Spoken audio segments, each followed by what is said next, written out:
A couple of weeks ago in one of my videos I tried out the in-camera focus stacking on the OM Systems OM1 Mark II, and that feature got quite a lot of interest. People seem to be quite intrigued about it. So I thought I'd do a quick video talking a little bit more about that feature, how it works and why I think it's so good. I hope you'll enjoy the video. If you do and you're new here, don't forget to hit subscribe before you go.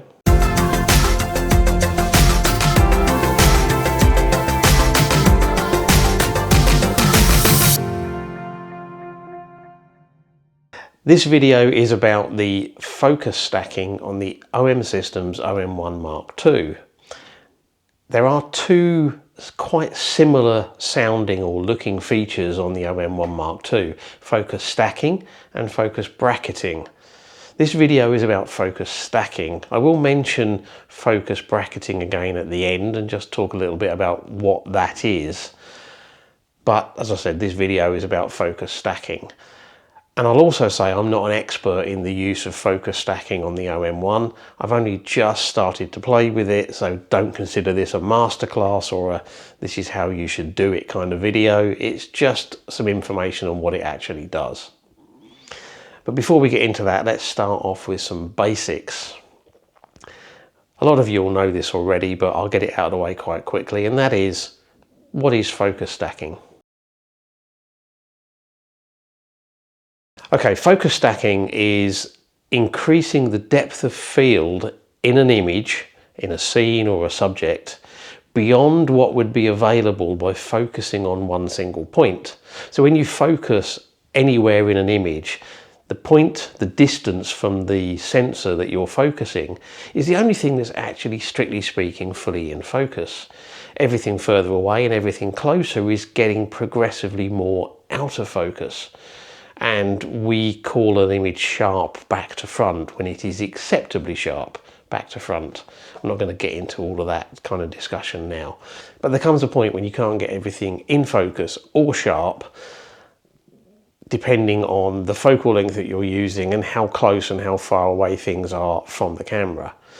So the way to get around this is you take a number of images focusing at different distances from the sensor, and then you bring them all together in some software. Photoshop is the one that I use, but anything that uses layers and layer masks, and you use the sharpest parts from each of the individual images to bring the whole image together and get that back to front sharpness, which otherwise wouldn't be possible.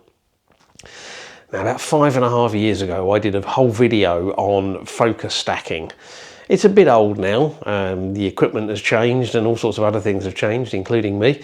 But if you want to have a look at that to find out more about that particular process, I'll stick a link to it up there now.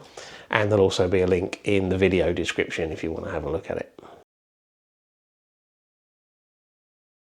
Now, that mechanism of focus stacking has its advantages. You're in complete control of exactly where the various images are focused, and of course you're in complete control of how the individual images are blended together.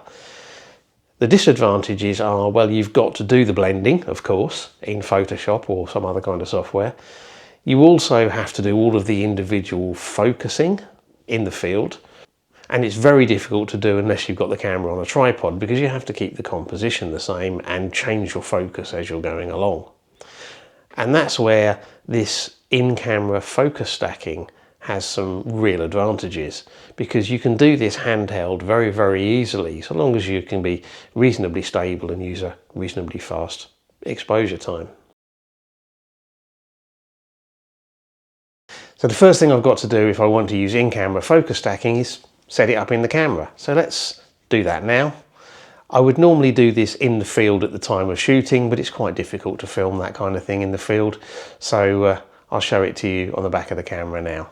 I've got this set up in like a personalized menu. So I've got focus stacking. All I've got to do is turn it on. Then I can set the number of shots that I want it to take. I can set it anything from 3 shots all the way up to 15. Now I actually set this on 15. And then I can set the focus differential. If I set it wide, there's lots of gaps between each individual shot, and if I set it narrow, there's less. I set it on 3. The charge time is only if you're using a flash.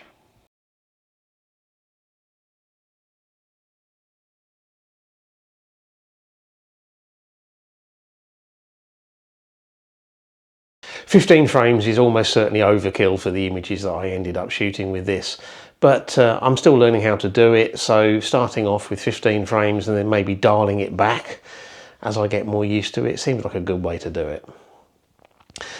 So having set it up in the camera, next thing to do is to go out and shoot. And I actually did have a little play with some focus stacking the other day for a video which actually didn't end up getting made, but comes in useful for what we're doing here. So let's check that one out now. I've often walked past this cactus here and wondered if there's an image to be done, kind of working on a bit more detail on it. Maybe today is the day.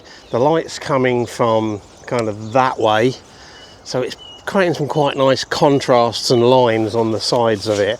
I'm thinking maybe isolating parts of it. I think I might try for a real close-in detailed shot of just one tiny part. Again, I'm going to go back to the 100 to 400 for this.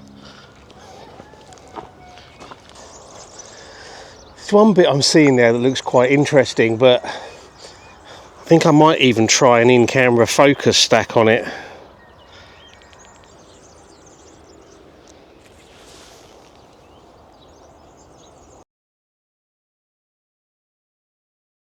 So that was the shoot, and I've got the images on the computer to have a look at. So let's get on there now and do just that.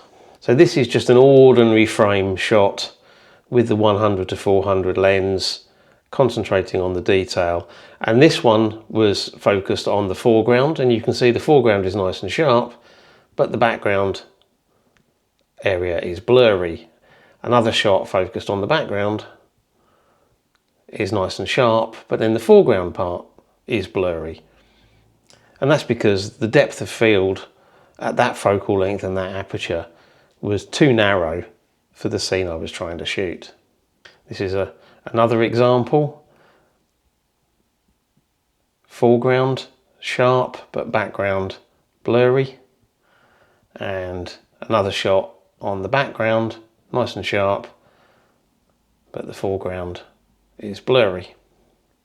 The focus stacking on the OM Systems OM1 creates a JPEG file, which is the result of all of the stacked images. So it takes, in this case, 15 images focused at different points all the way through, and then creates a JPEG file.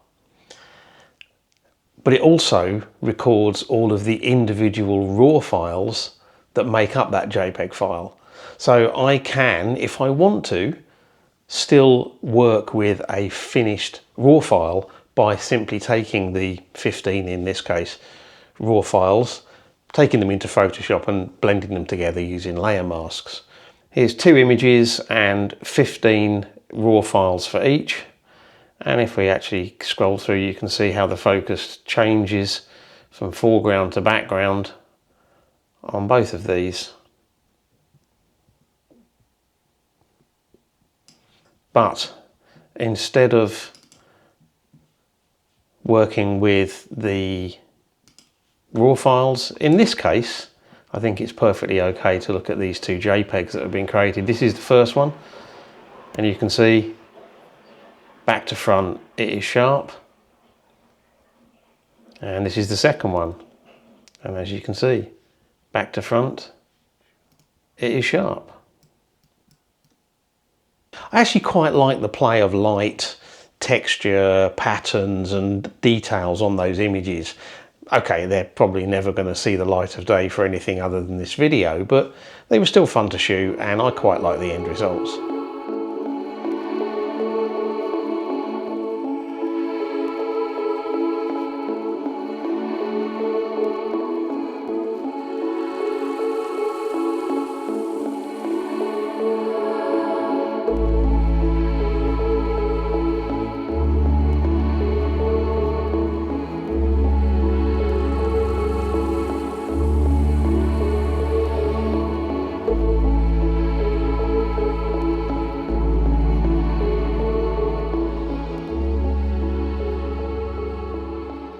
I did say that at the end of the video I would talk briefly about focus bracketing, which is another feature on the OM Systems OM1. Now I don't know a lot about it, but the two big differences between focus stacking and focus bracketing are the number of frames that you can shoot and the end result that you get. So with focus stacking, you can shoot a maximum of 15 frames and you get a JPEG which has been stacked for you, although you still get the raw files, as I said. In focus bracketing, you can shoot up to 999 individual focused images, but you have to do all of the stacking yourself. So you have to put them into Photoshop or some other software that will let you do the stacking to create the final image. For the kind of stuff that I do, I seriously doubt I would use the focus bracketing very often, although there's no reason why I couldn't, but I certainly can't see me needing 999 individual images. But I can imagine if you were doing really intricate macro work, then it could be tremendously useful to have that kind of capability. Anyway, that's it. A little bit about focus stacking on the OM Systems OM1 Mark II. I hope you've enjoyed the video. If you have, likes, shares and comments are always really appreciated. If you've enjoyed this video and you're new here and you want to see more of my stuff, don't forget to hit subscribe before you go. And as always, I really appreciate you taking the time to watch, so thank you very much. And until next week, bye.